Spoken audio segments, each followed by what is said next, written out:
सफलता अर्जित करें तो आपकी माँ का चेहरा भी वैसे ही खिला हो जैसे कैंपस में प्रवेश द्वार पे गुलमोहर के फूल खिले। तीसरे रास्ते पे जब आए हुए आम के बाद तो उसकी महक ऐसी है जो आपको मादक बना देती है, वो महुए की गंध है। तो इसलिए वो दौर था जब नीम और महुए का दातुन आपकी दांतों को न सिर्फ मजबूत करता था बल्कि उसकी लकड़ियां बहुत तरीके के रोगों से आपको मुक्ति दिलाती। उस जमाने में आयुर्वेद की भी दृष्टि से आप देखें तो घुटने का दर्द और बाकी उस तरीके के तमाम दर्द दूध में जला करके जिस तरीके से महुए की दवाइयाँ बनती है और लोग खाते हैं, उसके भी अपने परिदृश्य उसके भी अपने संदर्भ बड़े लेवल पे इस तरीके की पहल की गई और फिर पौधे तैयार किए गए। आप देखिए कि प्रवेश द्वार से घुसते ही महिला महाविद्यालय के ठीक बाद जब एलोपैथ का सबसे ज्यादा विरोध हो रहा था तब एलोपैथ का एक बहुत बड़ा सेंटर और सुंदरलाल चिकित्सालय जिसका नाम है, उसके बाद आप देखिए कि पूरे हॉस्टल यहाँ से लेके वहां तक IIT तक पूरे हॉस्टल और हॉस्टल के हर हॉस्टल के सामने दो हॉस्टल के साथ एक ग्राउंड मैदान है। और दूसरी सड़क पे आएंगे तो आप देखेंगे कि दोनों तरफ सिर्फ और सिर्फ आपके डिपार्टमेंट्स। तीसरी सड़क पे आप आएंगे देखेंगे प्रशासनिक भवन और फिर उसके साथ विश्वविद्यालय की यूनिट्स हैं जहां प्रकाशन से लेकर के तमाम यूनिट और एक हिस्सा इस विश्वविद्यालय का ऐसा है जो सिर्फ खेती के लिए संरक्षित किया गया। तो सब कुछ ऐसा नहीं है कि कुछ भी कहीं भी बना दिया गया। वो चाहते तो हॉस्टल के रास्ते पे विभाग भी बन सकता था, लेकिन नहीं, हॉस्टल और विभागों के बीच में अगर कुछ बना तो मैदान बना। क्यों बना? वो जानते थे कि जब विश्वविद्यालय में एक साथ 10,000, 15,000, 18,000 बच्चे होंगे और जो छात्रावासों से निकलेंगे और उसके सामने विभाग बना देंगे तो शायद हर समय कहीं ना कहीं वो शोरगुल की वजह से पठन पाठन में उस तरीके की डिस्टर्बेंस पैदा होते हैं। तो उन्होंने बीच में ग्राउंड बनाया कि आप हॉस्टल से निकलिए, खेलिए और खेलने के बाद जब आपका मन भर जाए तो हॉस्टल जाइए, तैयार होइए, डिपार्टमेंट जाइए।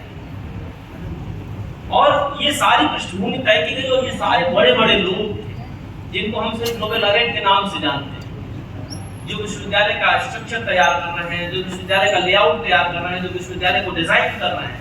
ये सारी चीजें उस तरीके से आप पाथ में जब चलते रहिए तो आपको न छाते की जरूरत है और ना ही आपको किसी वाहन की जरूरत है। आराम से छाए में पौधे के नीचे चलते चलते आप चले जाएं। ये नाम पढ़ पा रहे हैं आप लोग? ग्राम देवता BHU। ये BHU के ग्राम देवता कौन? आपको देख के सहज ये लगता होगा कि कई बार ये क्या है। दरअसल सृष्टि में द्वैत अद्वैत ये फिलॉसफी का अपना कॉन्सेप्ट है। जब आप थोड़ा सा और परिपक्व होंगे तो उसको पढ़ेंगे, आपको समझ में आएगा। दृश्य और अदृश्य दो तरह के देवता, एक वह है जिन्होंने कुछ ऐसा किया हो।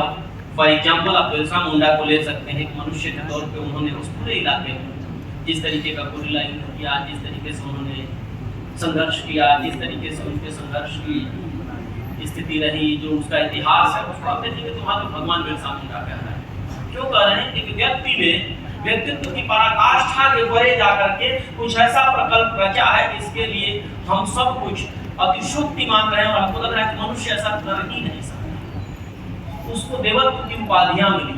वैसे ही कुछ हमारे ग्राम देवता हैं जिनको देवत्व की उपाधियां मिली। और आप कैंपस में जाएंगे तो आपकी ठीक फैकल्टी के बगल में एक अकेला पीर बाबा है। वो अकेले जरूर हैं लेकिन 1 से 2 होने के सबसे बड़े माध्यम। तो आप जब भी वहां जाएंगे तो आपको लगेगा कि आप अपने मित्रों के साथ, अपने दोस्तों के साथ वहां बैठ करके थके हुए हैं तो थोड़ा आराम कर सकते हैं, बातचीत कर सकते हैं और एक अजीब तरह की ऊर्जा आपको मिलेगी। वो ऊर्जा आपकी आस्था की हो सकती है, वह ऊर्जा आपके संतोष का हो सकता है, थके होने के बाद आपके मिल रहे आराम का हो सकता है, लेकिन वो ऊर्जा मिल रही है आपको। वैसे ही विश्वविद्यालय में और स्थानों पे जब आप जाएंगे, MMB के भीतर भी एक मंदिर है। जब ठीक अंदर जाएंगे तो उसमें खजुरिया बाबा हैं। आप जब इधर जाएंगे छात्रावास के रास्ते पे तो उसमें कोट माता का मंदिर मिलेगा।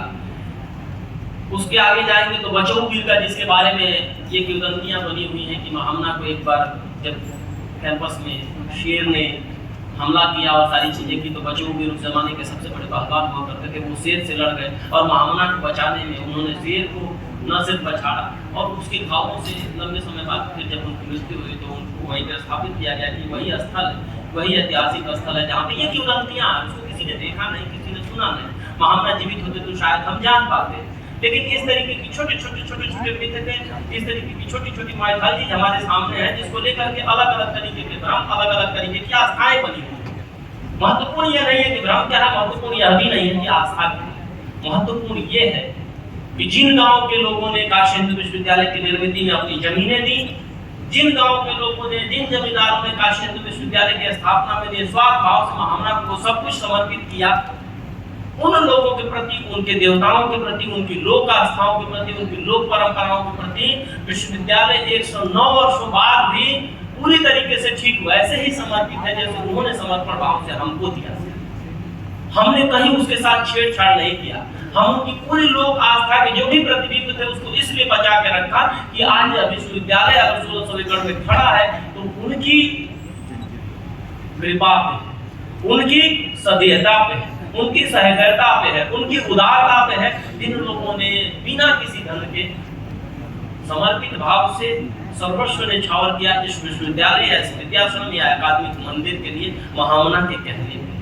तो हमारा भी यह नैतिक दायित्व था कि हम उनकी लोक आस्थाओं का सम्मान करें और उसी सम्मान में ये ग्राम देवताओं को आज 9 वर्षों से न सिर्फ संरक्षित किया जा रहा है बल्कि विश्वविद्यालय समय समय पर उनका रिनोवेशन या मेंटेनेंस का कार्य भी विधिवत करता रहता है, या मानते हुए कि यह सिर्फ आपके देवता नहीं है। इन देवताओं को जिसको आपने अपनी जमीनों पर स्थापित किया था, वो जमीनें आज विश्वविद्यालय को एक नए सिरे से विस्तार दे रही है, तो उस विस्तार की श्रृंखला में ये भी हमारे देवता हैं, हम इनकी पूजा करेंगे, इनको संरक्षित करेंगे, इस भाव से स्थापित। यह भाव मैं इसलिए कह रहा हूँ कि आप बतौर विद्यार्थी जब यहाँ से डिग्री लेकर के जाए, जब यहाँ से पढ़ाई करके कहीं सफल हो, आपके मन में ये भाव होना चाहिए कि मेरे जीवन का सबसे सुखद क्षण, मेरे जीवन का सबसे सर्वोत्कृष्ट क्षण, मेरे जीवन का सबसे बेहतर क्षण, मेरे जीवन में मैंने जो कुछ भी अर्जित किया है उसमें एक बड़ा कंट्रीब्यूशन काशी हिंदू विश्वविद्यालय और कला संकाय है, तो उसके प्रति हमको अपने कोने में ठीक वैसे ही जगह बना के रखी है जैसे विश्वविद्यालय ने इन देवताओं के प्रति रखी है। ये भाव आपके अंदर होना चाहिए और इसी प्रेरणा के लिए कहीं ना कहीं यह मंदिर आपकी प्रेरणा की पूंज बनेगी। फेस्टिवल्स ऑफ बीएच जनवरी का महीना शुरू होता है और आपको भी पता है कि